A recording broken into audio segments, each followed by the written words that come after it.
গত কয়েক বছর ধরে সমুদ্রে সেভাবে দেখা মিলছে না ইলিশের, পাওয়া যাচ্ছে না অন্যান্য সামুদ্রিক মাছও।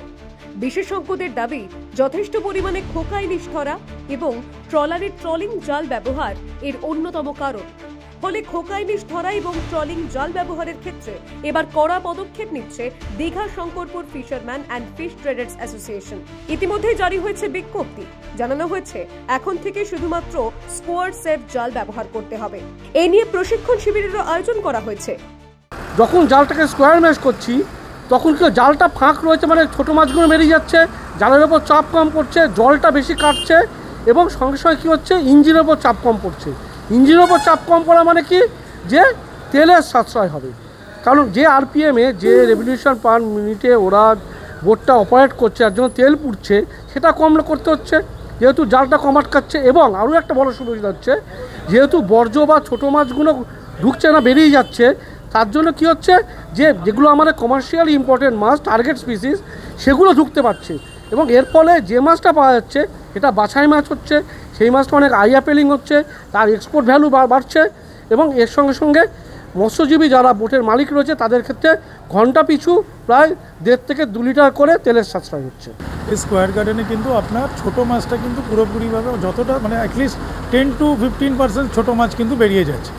এবং এটাতে একটা জিনিস যেটা হচ্ছে সেটা হচ্ছে যে এই 10 to 15% মাছটা বেরাচ্ছে, এটাই কিন্তু আবার পরবর্তীকালে বড় হয়েই কিন্তু এই জালেই এখানেই কিন্তু ধরা পড়বে।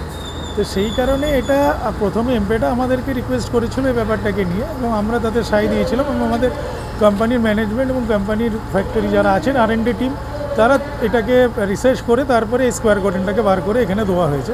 তো আমার মনে হয় যদি এটাকে অ্যাগ্রেসিভলি এখানে তৈরি করা যায়, যদি সবাই যদি লাগাতে পারে, তাহলে কিন্তু আগামী দিনে আমাদের কিন্তু ফিশিং ইন্ডাস্ট্রির ভবিষ্যৎ কিন্তু উজ্জ্বলের দিকেই থাকে। ইতিমধ্যেই বেশ কয়েকজন ট্রলার মালিক পরীক্ষামূলকভাবে স্কোয়ার নেট ব্যবহার করে ইতিবাচক ফল পেয়েছেন বলে জানিয়েছেন। দীঘা মৎস্যজীবী সংগঠনও মনে করে আগামী দিনে মৎস্য সংরক্ষণের এটাই সঠিক পথ। আমি নিজে ব্যবহার করেছি এবং আমাদের যে ইম্পেটার অতনুবাবু আছেন, ওনার সঙ্গে আমি আজকে 6 বছর আগে আমি নিজে ট্রলারেও গেছি অতনুবাবুর সঙ্গে, এবং এর রেজাল্ট অবশ্যই হবে। তবে আমরা কিছু মালিক এখনও এটা নিয়ে নির্ধার বলছি এবং এটা খুব ভালো হবে। ভবিষ্যৎ প্রজন্মের যে কর্মসংস্থান তাকে অক্ষুণ্ণ রাখতে হলে এই মুহূর্তে আমাদের প্রথম কর্তব্য ছোট মাছগুলোকে বাঁচানো। এটা নিয়ে আমরা দীর্ঘদিন ধরে পর্যালোচনা করেছি, তারপর অনেক কোম্পানিকেও আমরা রিকোয়েস্ট করেছি। সব শেষে আমাদের টাফ রোপ বলে একটি কোম্পানি আছে, জাল তৈরির কোম্পানি, ওনারা এগিয়ে এলেন এবং নিঃস্বার্থভাবে অনেকটাই জাল তৈরি করে দিলেন যাতে আমরা ট্রায়াল দিতে পারি।